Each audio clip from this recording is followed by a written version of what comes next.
Hello বন্ধুরা, আজকে চলে এলাম তোমাদের সঙ্গে নতুন একটা ভিডিও শেয়ার করতে। এই তালপাতার পাখাটা অনেক পুরানো, প্রায় 7-8 বছর আগে মা এটা মেলা থেকে কিনেছিল। বাড়িতে অনেক দিন থাকার কারণে এটা হয়তো একটু পরিবর্তন হয়েছে, তাই বসে পড়লাম রং তুলি নিয়ে নতুন করে সাজিয়ে তুলতে। আমি এখানে 3টে কালার ব্যবহার করেছি। প্রথমে সাদা কালার দিয়ে প্রাইমার করে নিয়েছি, তারপর লাল আর কমলা কালার আমি এখানে ব্যবহার করেছি। তোমরা যে কোনো কালার এখানে ব্যবহার করতে পারো। পুরানো জিনিস এইভাবে নতুন করে সাজিয়ে তুলতে আমার তো ভীষণ ভালো লাগে। তোমাদের বাড়িতেও যদি এরকম তালপাতার পাখা থাকে আর কয়েকটা রং তুলি, ব্যাস, তাহলে তোমরাও এরকম সাজিয়ে রাখতে পারবে। অনেক সুন্দর লাগবে, শুধু একটু সময় আর ধৈর্য লাগবে। রং করার সময় আমার ছোটোবেলার কথা খুব মনে পড়ছিল। আমাদের ছোটোবেলাটা ছিল অন্যরকম, কারণ তখনকার দিনে গরমকালে কারেন্ট চলে গেলে এই তালপাতার পাখাই ছিল একমাত্র ভরসা। আর এখন তো এর দেখা নেই বললেই চলে, খুবই কম জনের বাড়িতেই দেখা যায়।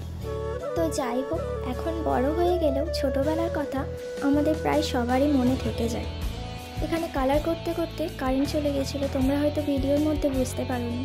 আমি তো এখানে আমার মনের মতো করে ডিজাইন করে নিচ্ছি। তোমরা চাইলে তোমরাও তোমাদের মনের মতো ডিজাইন করে নিতে পারো। এখানে ডিজাইনটা করার সময় আমার মনে হচ্ছিল এটা হয়তো অতটাও ভালো লাগছে না, অন্য কিছু করলে হয়তো ভালো লাগবে। তারপর এটা কমপ্লিট হওয়ার পর মাকে যখন জিজ্ঞাসা করেছিলাম, তখন মা বলল না, বেশ ভালোই লাগছে। আর মা যখন বললো ভালো লাগছে, তখন তো নিশ্চয়ই ভালোই লাগছে। আর আমি সব কিছু যে কোনো জিনিস করার পর মাকে দেখাই, তারপর আমি ভিডিও শেয়ার করি। আমি এখানে ফেব্রিক কালার ব্যবহার করেছি।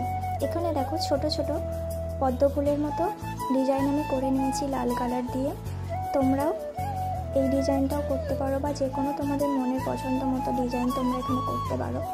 তারপর দেখো এখানে আমি একটা লাল ফিতে সেলাই করে নিচ্ছি। এটা আমি পাখার ধারে ধারে লাগিয়ে নেব, যাতে পাখাটা আরও সুন্দর দেখতে লাগে। তারপর আমি এটা ছুঁচ দিয়ে সেলাই করে নিয়েছি। পুরো পাখাটা কমপ্লিট হওয়ার পর ঠিক এরকম দেখতে লাগছে।